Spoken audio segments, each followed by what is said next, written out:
জানি না কতটুকু সত্য, আপনার মুখ থেকে শুনবো। আপনি জেল থেকে বের হয়ে ভর্তি পরীক্ষায় নাকি 11তম হয়েছিলেন।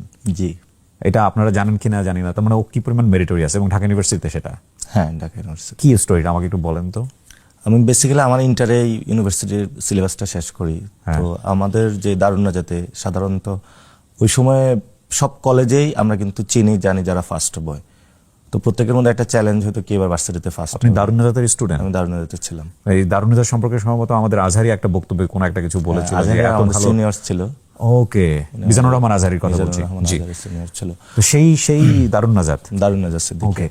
তো ওইখানে আমি ঘোষণা দিয়েছিলাম আমার মানে ভর্তি পরীক্ষা আমি ফার্স্ট হব, কারণ আমার প্রিপারেশনটা পুরোটাই কভার ঢাকা ইউনিভার্সিটি ভর্তি পরীক্ষা। কারণ এটা যার সিলেবাসটা কভার করা থাকে, এটা আমাদের ইন্টার লেভেলে যারা আছে, মানে এটা বুয়েটও অনেক এরকম ঘোষণা দিয়ে থাকে, ঢাকা ইউনিভার্সিটিতে ঘোষণা দিয়ে থাকে। এটা তো খুবই খুবই মানে আপনার এসএসসি ইন্টারের রেজাল্ট কি ছিল? দুইটাই প্লাস ছিল। ওকে, তারপর আপনি এতটা কনফিডেন্ট ছিলেন? আমার জিকেটাও ফুল কভার করা ছিল, বাংলাও কভার করা ছিল, ইংলিশটাও কভার করা ছিল। মানে এটা কি বি ইউনিটের কথা বলছেন? খ unit, B unit, D unit দুইটার জন্যই। ওকে, তারপর কি হলো? তো কোশ্চেন কোথা থেকে করবে? কোশ্চেন তো এখান থেকেই করবে। হ্যাঁ, কোশ্চেন তো আর বাহির থেকে করতে পারবে না, সেখান থেকে করলে এখান থেকে তো আসবে। এবং আমার অ্যাসেসমেন্টের জায়গা ছিল, যারা মিল্লাতে যারা ছিল, নটরডেমে যারা ছিল, ফুলটা আমাদের অ্যাসেসমেন্ট থাকে যে কেমন, এবং সেই কোচিংগুলোতেও যে অ্যাসেসমেন্টগুলো হয় সেই কোচিংগুলোতেও আমি ভালো রেজাল্ট করছিলাম। এবং আমি পরে যখন কোচিং করতে আসছি দেখছি যে আমি ভালো করতেছি, এবং সেখানে আমি প্রথমে একটু ভয় পাইছিলাম যে না কি হয়, পরে দেখলাম যে না সবকিছু আয়ত্তে আছে। না কিন্তু আপনি তো ওই সময় তাহলে জেলে গেলেন কিভাবে? ওইখানে ফার্ম গেটে তো সবাই কোচিং করতে আসে। জি। তো আমি ফার্ম গেটে, তো আমি মধ্যবিত্ত ফ্যামিলির ছেলে, একটা মেসে উঠি। তো ওই ম্যাচটা হলো শিবিরে ম্যাচ ছিল, যেটা হলো আমাদের দারুন নাজাতের বড় ভাইরা আমাকে এখানে উঠিয়ে দিয়েছে। ওকে, তো ওনারা ভার্সিটিতে চলে গিয়েছে, আমি জিজ্ঞেস করলাম কোথায় উঠা যায়, তো ওনারা বললো আমরা এখান থেকে পাশ করেছি, ম্যাচটার পরিবেশ ভালো। তো তেজকুনি পাড়ায় মসজিদে এটা নামাজের পরে যে হেফাজতে ইসলামের তখন আন্দোলন চলতেছিল ইসলাম নিয়ে। কত সালের গল্প এটা? 13 সালে। 2013 সালে। 13 সালে। ওকে, তো মসজিদে নামাজের পরে আন্দোলন হয়েছিল।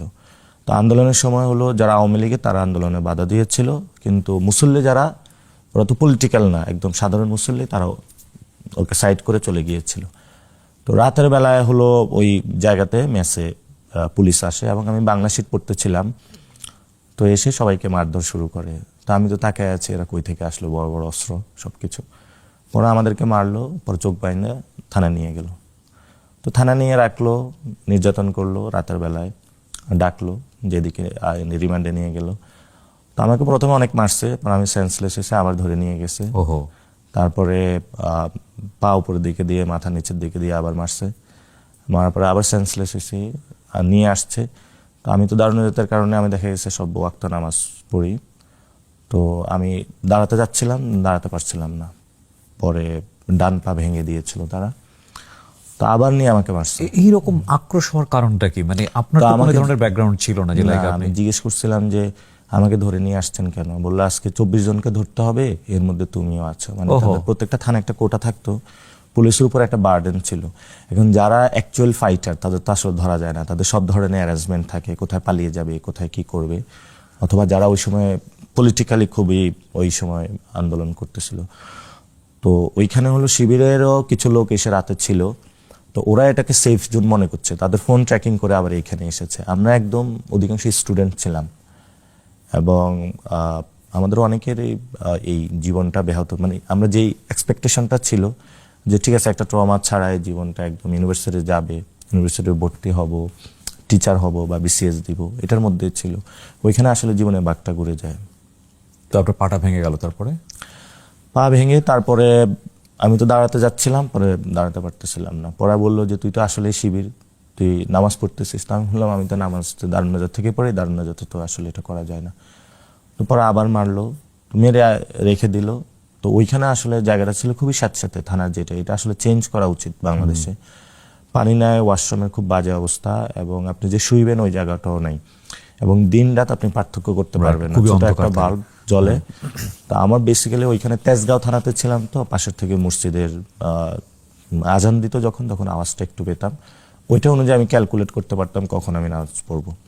তো এটার পরে তো আমার আব্বুকে খোঁজ দেই, সেন্ট্রিকে আমার পকেটে 400 টাকা ছিল। তো এই সময় কিন্তু অনেকে ঘুমও হয়ে যায় যদি বাসায় না জানে। তো পরে আব্বু খোঁজ পাইছে, পরে লয়ারের সাথে যোগাযোগ করছে, তো পরে আমাদেরকে জেলে অর্থাৎ ম্যাজিস্ট্রেট কোর্টে উঠাইছে, ওইখান থেকে পরে রায় দিয়ে পাঠিয়ে দিচ্ছে কাশিমপুর কারাগারে। প্রথমে পাঠাইছে কেন্দ্রীয় কারাগারে, যেটা এখন নাই, এটা পরিবর্তন হয়ে এখন হলো কেরানীগঞ্জে গিয়েছে। তো ওইখানে আমরা 2 দিন ছিলাম। আমার প্রথমে দিছে একটা রুটিটা খুবই মানে খাবার যোগ্য না। পরে আমি এটা পকেটে নিলাম, কারণ এটা আমি খাওয়ার আসলে এটা কিভাবে খাবো এটা আমি হচ্ছিল না। আর পরে খিচুড়ি দিল, খিচুড়িতে আসলে পোকামাকড় মানে একদম এরকম করতেছে। তো পরে জেলের ভিতরে কিন্তু আবার রান্না বান্না অথবা খাবার কেনার সিস্টেম আছে, কিন্তু প্রিভিয়াসলি যারা গিয়েছে একজন দেখছিল যে আমার খুব বাজে অবস্থা, পরে আমাকে মানে আমার সকালবেলা থেকে একদম সন্ধ্যার দিকে খাবার দিয়েছিল একটু, পরে ওটা আমি খেয়েছি।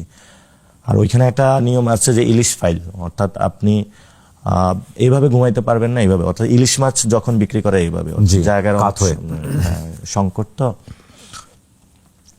তো সেখান থেকে পরবর্তীতে আবার ওইখানে চালান হয়, মানে একজনকে কিনে নিয়ে যায়, অর্থাৎ 5,000 টাকা 6,000 টাকা, অর্থাৎ আপনি যদি টাকা দেন তাহলে আপনি একটু রিল্যাক্স মোডে থাকতে পারবেন। তো আমার তো এরকম কেউ ছিল না, আমার ফ্যামিলি তো খোঁজ খবর নেই যে আমাকে কেউ কিনে নিয়ে যাবে, বা সাংগঠনিক যারা ছিল বা পলিটিক্যাল যারা ছিল তারা তো হেল্পিং এর জায়গাটা ছিল। তো একজন প্রফেসর ছিল, উনি হলো ঠিক আছে তাহলে উনিও আমার সাথে যাক। পরে দিন হসপিটালে 1 রাত ছিলাম, পরে তো আমাদেরকে ওইখান থেকে আবার শিফট করে কাশিমপুর কারাগার হাই সিকিউরিটি জেলে পাঠালো। ওইখানে 4 মাস মতন ছিলাম, 3 মাস 17 দিনের মতন ছিলাম ওইখানে। আমি পরবর্তীতে তো ইউনিভার্সিটি প্রিপারেশনটা একটু থমকে যায়, পরে ওইখানে আবার বই নিয়ে আবার প্রিপারেশনটা শুরু করি, এবং পরবর্তীতে বের হই। বের হওয়ার পরে ভার্সিটি পরীক্ষা হয়, পরীক্ষার পরে এই তো রেজাল্ট হয়। So you got the position 11, 11তম। Oh wow! যে পাটোয়ারিকে আপনারা চেনেন, এই পাটোয়ারি আসলে ভেতর বাহির সব জায়গাতেই বারুদ, বাই দ্য ওয়ে। সো 11 হওয়ার পরে আমি শুনেছি 11 হওয়ার পরে